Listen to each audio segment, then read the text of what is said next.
warahmatullahi wabarakatuh. Perkenalkan, nama saya Meli Maisyarah. Saya dari Prodi Psikologi UIN Raden Intan Lampung, semester 6. Di sini saya akan membahas topik terkait self-regulate learning. Apa itu self-regulate learning? Yaitu membahas mengenai belajar mandiri. Apa sih SRL itu? SRL itu adalah belajar dengan cara mengatur diri sendiri agar lebih disiplin dan semangat. Yang pertama itu ada masalah yang dihadapi mahasiswa atau siswa.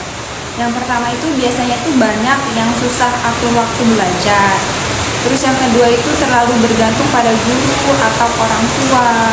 Terus yang ketiga itu kurangnya semangat belajar dari dalam diri sendiri. Terus yang terakhir itu ada nilai naik turun karena tidak punya strategi belajar mandiri. Yang kedua itu ada aspek atau bagian penting dari SRL. Yang pertama itu perencanaan.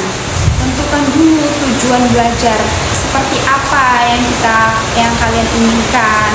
Terus yang kedua itu ada monitoring. Cek apa sudah paham atau belum materi yang kita pelajari.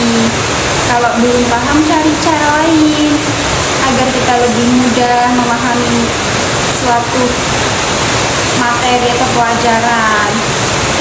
Terus yang ketiga itu ada strategi belajar. Pakai cara belajar apa yang cocok. Misalnya tuh kayak mencatat atau mind map dan lain sebagainya. Dan yang keempat itu ada motivasi diri. Semangat belajar karena dorongan dari diri sendiri. Dan yang terakhir itu ada refleksi. Lihat hasil belajar dan cari cara agar makin baik. Dan yang ketiga itu ada definisi SRL.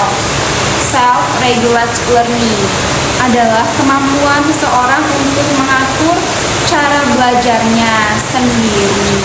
Mulai dari menetapkan tujuan, memilih cara belajar yang cocok, mengecek kemajuan, sampai menilai hasil akhirnya. Seperti itu. Yang keempat itu ada faktor-faktor yang mempengaruhi self-regulate learning. Hal-hal yang bisa mempengaruhi keberhasilan belajar mandiri itu yang pertama itu motivasi dari dalam diri sendiri. Yang kedua kemampuan berpikir tentang cara berpikir sendiri. Yang ketiga itu lingkungan belajar yang nyaman. Yang keempat kedisiplinan pribadi. Yang kelima itu ada dukungan dari orang lain seperti keluarga, teman, atau guru. Dan yang terakhir itu teknologi yang membantu belajar. Misalnya aplikasi belajar. Yang keenam ada tips dan trik bagaimana cara belajar mandiri. Yang pertama itu atur waktu belajar, buat jadwal belajar harian. Terus coba teknik Pomodoro, belajar 25 menit, istirahat 5 menit. Terus yang kedua itu gunakan alat bantu, pakai aplikasi to-do list. Terus lakukan refleksi setiap minggu, evaluasi sudah sejauh mana sih saya belajarnya gitu. Terus yang terakhir itu teknik belajar yang efektif, gunakan catatan visual seperti mind map atau diagram. Terus hindari hal-hal yang bisa mengganggu seperti main HP, media sosial dan lain sebagainya.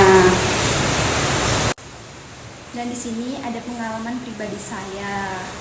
Saat saya mulai belajar pakai strategi SRL, saya jadi lebih tahu kapan saya harus istirahat dan kapan saya harus serius belajar. Dan evaluasi mingguan bikin saya lebih tenang, percaya diri, dan siap untuk menghadapi ujian. Hasil penelitian terkait self-regulate learning. Yang pertama, penelitian oleh Zimmerman 2002 menunjukkan bahwa siswa yang memiliki kemampuan SRL tinggi biasanya itu punya prestasi akademik yang lebih baik. SRL juga meningkatkan kepercayaan diri seperti self-efikasi dan kontrol diri dalam belajar.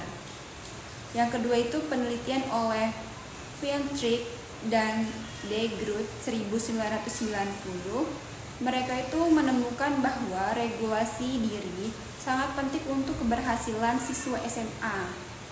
Strategi berpikir, metakognitif, dan motivasi punya pengaruh besar terhadap hasil belajar.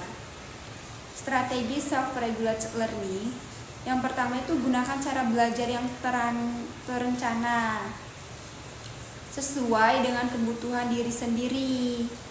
Terus yang kedua itu refleksi secara rutin, dan jangan lupa motivasi juga harus dijaga.